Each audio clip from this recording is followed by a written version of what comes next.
So even though we find out pretty early on what the thing is, I am sad that I didn't get to go into this movie not knowing the small twist, because it's not like a plot twist.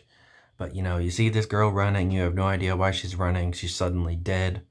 You have Jake Wary, I think his name is, who briefly plays the main character's boyfriend.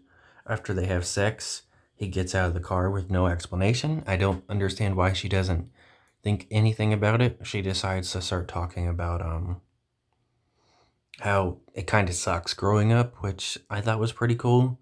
I mean, they show a lot of themes in this movie, and there's a lot of interpation. I don't know how to say it. I know what I'm trying to say, but I can't say words sometimes. But it's up to you how you want to interpret this movie. With a lot of the themes, it's kind of just open minded. You get to choose what you think this movie is about. But he ends up chloroforming her. He's clearly a little bit sad about it because he does collapse on her shoulder, and he's very upset with the fact that he had to do this. He does have a bit of sexist mind view because we do see him again later because she tracks him down. Um, and he says that it should be easier for her because she's a woman and guys would just sleep with her, which I guess is a little bit true that um guys would sleep but it's more the fact that guys would just like probably sleep with anything. Not the fact that she's a woman. It's not gonna just make it magically easier, especially since like she knows it's gonna end up killing that person. It does not not weigh heavy on her conscience. I really wish we would have got more of Jake Wary, but unfortunately in horror movies he tends to just dip. He did in It Chapter 2, and he did in this, and he was also in Zombievers and died. I really like Jake Wary. He's a really cool actor. I I always associate him with Fred, but I've seen him in lots of movies. So, if you have sex, this thing follows you. I don't get how it happens though. Like in this universe, does it happen to everybody? Like, wouldn't that mean her parents should be dead? Um, I don't know.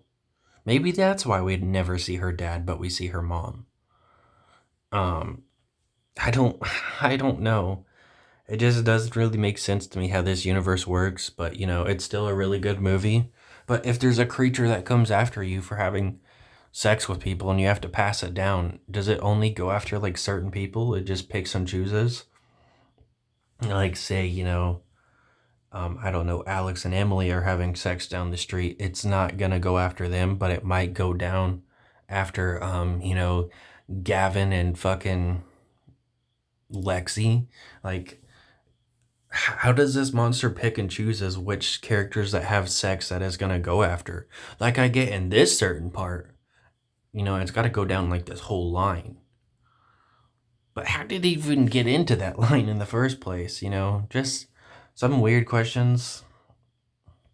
This movie warned about nudity, which I thought the nudity was gonna be, the sex scenes, but no, it's like the creatures that follow her because the creature takes shape. Like it takes shape of a naked lady twice and a naked man once and a guy in his boxers once. Um, Definitely very different. Still, really fun movie. I don't like the pool scene. I thought it was kind of weird. I thought she was gonna like push it in the pool and then try and electrocute it. But no, she like gets in the pool and then has like a bunch of electronics and stuff plugged in. Um, so of course when the creature comes here, it just tries to throw them at her. I do wonder if there are ways you can escape the monster since it's only supposed to be able to walk after you. Could you just, I don't know, get in a submarine and occasionally go out for food? Could you you still got to be realistic though, because obviously you're not going to have the money to do that. Could you just go in a plane and, land it up high on a mountain, on like a mountain that you can't walk up or something?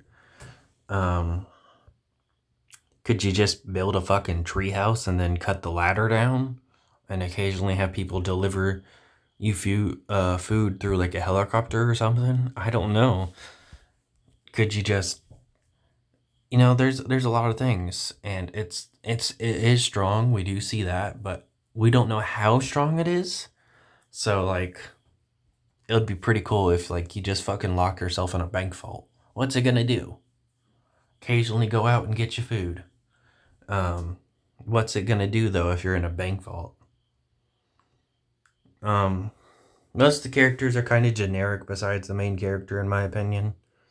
Um, the movie does end on a little bit of a, tease, like, oh, the creature's still alive and it's still following them.